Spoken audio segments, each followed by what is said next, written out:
আমি দেখেছি যে মোটা তাজাকরণ করার জন্য যে আমরা গরুগুলি কিনি, হাট থেকে কিনলাম, একটা গরু হয়তো 70,000 টাকা দিয়ে কিনলাম, ওরে হয়তো আরও 70,000 টাকা দিয়ে খাওয়াইলাম, 1,40,000 টাকা আমার খরচ হয়ে গেলো, গরুটা বিক্রি হলো 1,50,000 টাকা, 10,000 টাকা লাভ হলো।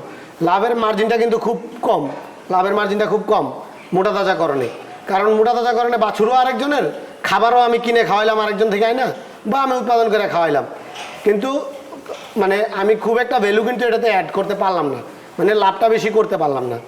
কিন্তু আমি যদি নিজের খামারের বাছুর উৎপাদন করে সেগুলো যদি বড় করি, সেখানে কিন্তু আমার ক্রয় খরচটা কিন্তু থাকতেছে না, ক্রয় খরচটা থাকতেছে না।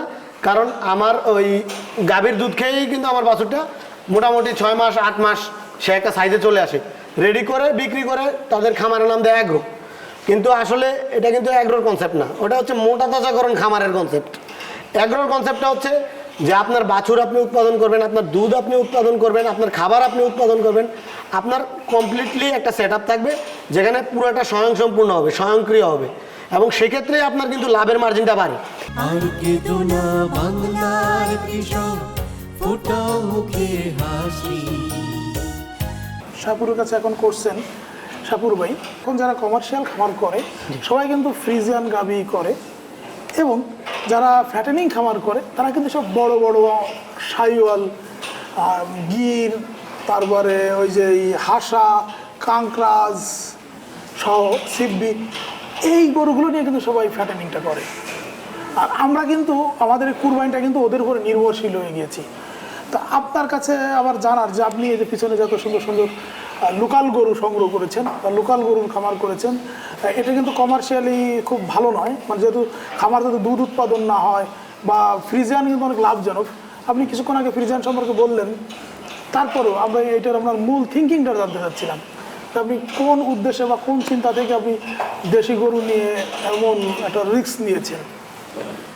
আচ্ছা, প্রথমত আমি এটা এগ্রি করি না যে দুধ অতিরিক্ত দুগ্ধ উৎপাদনকারী গরু না পারলে খামার লাভজনক হয় না, এটা আমার মনে হয় না। আমার মনে হয় যে কম দুগ্ধ উৎপাদনকারী গরু দিয়েও খামার লাভজনক করা যায়, কারণ অতিরিক্ত দুগ্ধ উৎপাদনকারী গরুর তো উৎপাদন খরচটাও অনেক বেশি, এবং দুধের দাম তো পাওয়া, সঠিক দাম পাওয়া কঠিন। তো মূল আপনার যে প্রশ্নটা সেটার উত্তরে আসি, যে এই দেশি গরু বা লাল এই দেশি গরুগুলো পেলে এখান থেকে আমার আসলে লাভটা কিভাবে বের হয়। আসলে আমি যেটা খেয়াল করেছি যে আমি মোটা তাজাকরণ করি, এবারও 28টা গরু আমি রেডি করেছি, মোটা তাজাকরণ করেছি, মাঝারি সাইজের 28টা গরু কুরবানির জন্য। কিন্তু আমি দেখেছি যে মোটা তাজাকরণ করার জন্য যে আমরা গরুগুলি কিনি, হাট থেকে কিনলাম, একটা গরু হয়তো 70,000 টাকা দিয়ে কিনলাম, ওরে হয়তো আরও 70,000 টাকা দিয়ে খাওয়াইলাম, 1,40,000 টাকা আমার খরচ হয়ে গেলো, গরুটা বিক্রি হলো 1,50,000 টাকা, 10,000 টাকা লাভ হলো। লাভের মার্জিনটা কিন্তু খুব কম, লাভের মার্জিনটা খুব কম মোটা তাজাকরণে। কারণ মোটা তাজাকরণে বাছুরও আরেকজনের, খাবারও আমি কিনে খাওয়াইলাম আরেকজন থেকে, আয় না, বা আমি উৎপাদন করে খাওয়াইলাম, কিন্তু মানে আমি খুব একটা ভ্যালু কিন্তু এটাতে অ্যাড করতে পারলাম না, মানে লাভটা বেশি করতে পারলাম না। কিন্তু আমি যদি নিজের খামারের বাছুর উৎপাদন করে সেগুলো যদি বড় করি, সেখানে কিন্তু আমার ক্রয় খরচটা কিন্তু থাকতেছে না, ক্রয় খরচটা থাকতেছে না।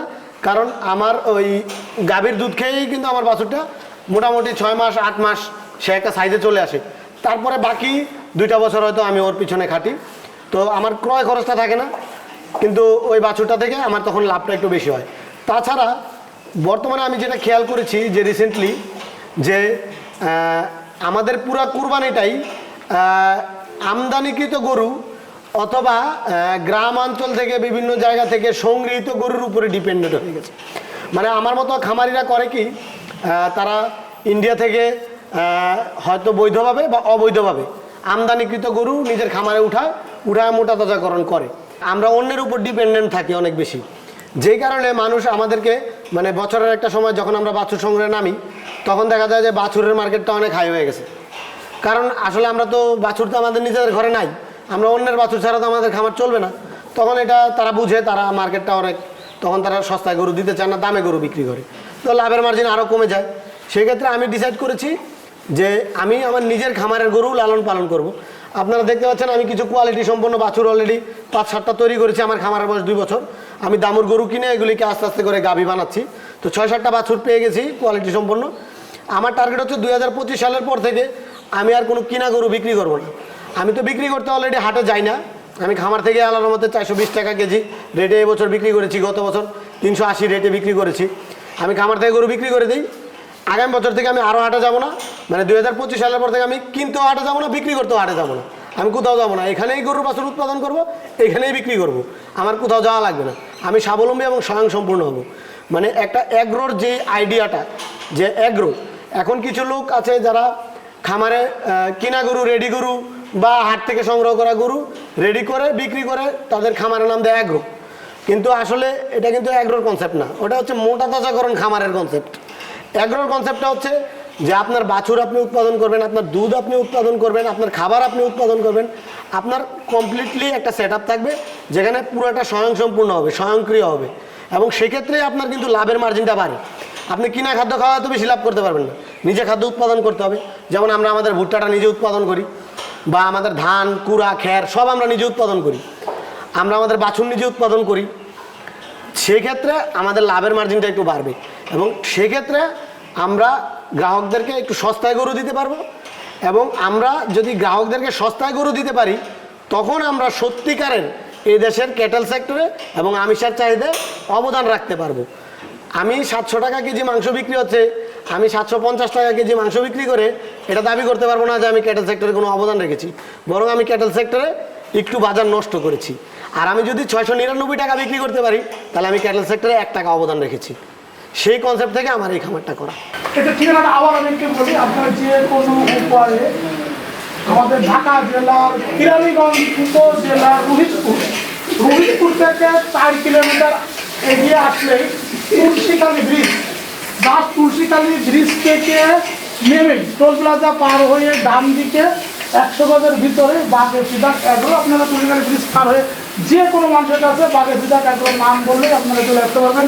একজন ক্রিকেটার, একজন উচ্চ শিক্ষিত যুবক, এবার তিনি তো অ্যাম্বাসিতে চাকরি করেছেন, এবং দেখলেন যে এখানে তিনি সোলারের মাধ্যমে কিন্তু পুরো ইলেকট্রিসিটিটা কন্ট্রোল করেছেন। দেশি গরু লালন পালন করেন, সেখানে কোনো ওষুধ খরচ নাই, খাওয়ার খরচ হিসেবে তিনি বেশি বেশি ঘাস খাওয়ান। তার নিজস্ব জমিতে ভুট্টা, ধান সহ অন্যান্য জিনিস উৎপাদন হয়। পারলে একবার এসে খামারটা ভিজিট করে দেন, আপনাদের অনেক অভিজ্ঞতা হবে। বন্ধুরা, আমাদের এই ভিডিওটা যদি ভালো লাগে থাকে তাহলে সবার মধ্যে শেয়ার করুন এবং সবার মধ্যে ছড়িয়ে দিন। আর কি দেখতে চান আমাকে কমেন্ট করুন। সুন্দর ও সুময় হোক আপনার আগামী দিন। আসসালামু আলাইকুম। তোমরা দেশের আসল নায়ক, বলবে বিশ্ববাসী। আর কেঁদো না বাংলার কৃষক, ফোটাও মুখে হাসি। তোমরা দেশের আসল নায়ক, বলবে বিশ্ববাসী।